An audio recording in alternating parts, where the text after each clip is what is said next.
So the ink is barely dry on Lorcana Set 2 Rise of the Floodborn, and we just saw product reveals for Set 3 Into the Inklands. And this led some people to utter a dreaded phrase in the TCG world. And that phrase is product fatigue, and we really want to talk about it.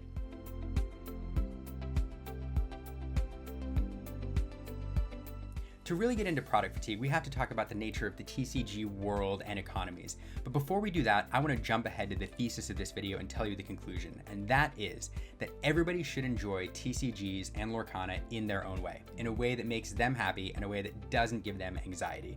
To understand why TCGs can be so anxiety-inducing and fatiguing to some people, we have to understand the nature of TCG economies. First, at the very top, companies are incentivized to deliver a constant stream of news and spoilers, etc., in order to get you excited for the next product. And that's totally fine and that's totally understandable. This is not a criticism. They do that because they want different elements of their game to have their chance to shine. For example, if you were an artist and you worked on a card for 7 months in some cases on this one piece of art, and maybe it's your only card in the set, do you want that card delivered with 100 other cards on the very last day of a set reveal, or do you want that card to be revealed on its own, maybe by a content creator? To have its chance to shine all by itself and people can appreciate that art and the intricacies of that card for an entire day, before moving on to the next card. You probably want the latter. And that can be carried over for every single nuance of this game. The company wants to showcase things and allow them to stand their own for a period of time, which is great. But beneath those companies, there's an entire ecosystem of people who make, frankly, money off of this constant churn of news and analysis.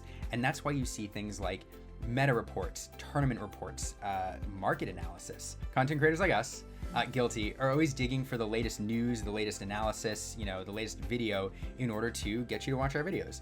And also, every single time a card is sold or bought, anytime a card is sold or bought, lots of people make money, whether it's companies like eBay or TCG Player on transaction fees, or whether it's the buyers, the sellers, the LGSs, etc. And so there's an interest in keeping this market going, keeping this churn going, which is totally fine. Again, this is not a criticism.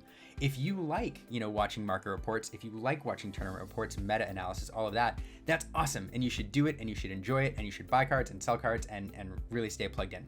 We have to understand that for some casual fans and for people who are new to TCGs or people who don't have the time to invest in this constant information ecosystem, this can be anxiety inducing because you feel like if you aren't paying attention to the latest news, if you aren't building the latest deck, if you aren't watching cards rise and fall in terms of their prices and buying and selling at the right moments, then you're missing out. And sometimes it leaves casual fans feeling like less of a Lorcana fan as they're going to their league night and everybody else is in the know and they're not. Or maybe they're not playing the latest and greatest deck. Maybe they don't know what happened in, TCG Con Tampa that weekend, and so they don't understand, the newest brew on the scene. If this is describing you or somebody and you're a casual fan, you have to understand it is totally cool to be unplugged. Find a way to play the game that works for you. I have to admit, as a new TCG player, I too find this pace of news sometimes really overwhelming. One thing that I had to remember a while back, Ravensburger and the TCG community as a whole are trying to produce news for various types of people engaged in TCG play. Not only casual players, but collectors, investors, competitive players. And so they're pushing out news all the time so that they can hit all of these different demographics. If you're a casual player, or if you're a collector, or if you're a competitive player, and you feel overwhelmed by all of these different types of news, by the market reports, by the tournament reports, by the art that's being released, find the segment of news that really speaks to who you are as a Lorcana player and what makes you passionate and what you really want to learn about, and maybe unplug from the rest for a little while and dive into the part of Lorcana that you really, really love. Which brings us back to where we started with the term product fatigue. Do we think there's product fatigue in Lorcana with the announcement of Into the Inklands? Probably in some places there is. There's a lot of people who are very excited to see the news, to see Grace Tran's new amazing art and location cards and want to dive right in.